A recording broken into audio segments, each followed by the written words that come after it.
The Please Call Me movement is continuing its protest outside Vodaworld in Midrand, Johannesburg, in its support for Please Call Me inventor Nkosana Makate. The telecommunications giant has been embroiled in a protracted legal battle with Makate, who was a Vodacom employee when he thought of the idea. The movement earlier gave the company until 10 a.m. today to resolve the stalemate with Makate. That deadline has, of course, lapsed. The South African Police Service has blocked protesters from entering Vodaworld. Rob Rose, who's the Financial Mail editor, joins me on the line for more. Good afternoon, Rob. Thanks so much for your time on SABC News. Earlier on, my colleague Mbalenhle speaking to Vodacom, who says, as far as they're concerned, the matter is closed. And in response to that public sentiment and the protest, saying they won't be swayed by what they call noise, and they're following the rule of law. Thanks for having me on the show. Vodacom has taken a certain viewpoint on this. It's become far bigger than I'm sure they imagined. So I think that they're facing a whirlwind that they are trying to control. But I think at this stage it's getting away from them. But if the facts are as they say, their CEO, Shamil Joseph, was given that power by the Constitutional Court, that if a deadlock occurred, he would be the final arbiter of the amount that Nkosana Makate received.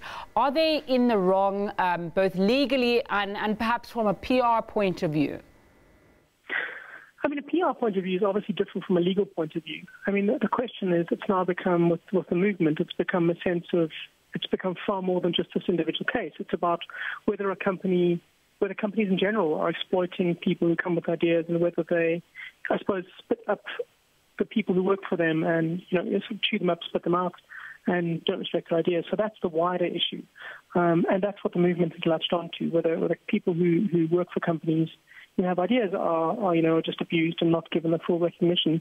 In the individual case here, that's what the lawyers are negotiating now. That 49 million settlement offer.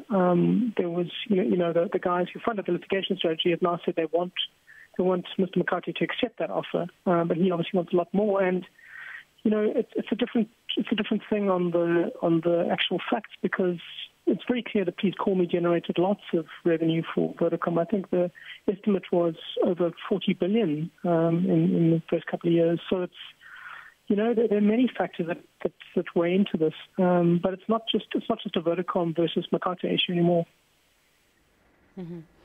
There's also many layers to this issue. Obviously, you've spoken about the issue of race has come up a lot. I'm just want to go back to an article you wrote in around 2010, where you're questioning why Alan Craig, who initially had lied and said that he was the inventor, was paid quite a lot of money when he left Vodacom.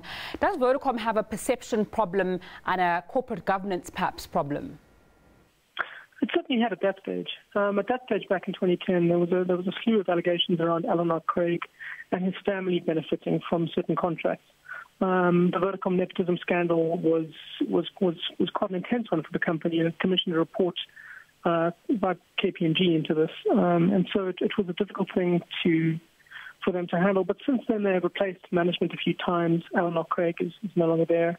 But it did raise serious questions about in that time whether it was not a free-for-all or kind of a Wild West, where this company who was growing so hugely in the cell phone industry that wasn't that well regulated in the beginning could just do what it liked. And I suppose that's what the Please Call Me movement is the idea that they're working on, is that companies are not valuing their employees' contribution enough. So, like I said, it's not just Vodacom, but it's a wider issue. But Vodacom certainly in those early years had big corporate governance issues to deal with. Rob Rose, the Financial Mail editor, thanks so much for your time, giving us his views on that Vodacom versus the Please Call Me matter. Of course, we'll be following that story very closely.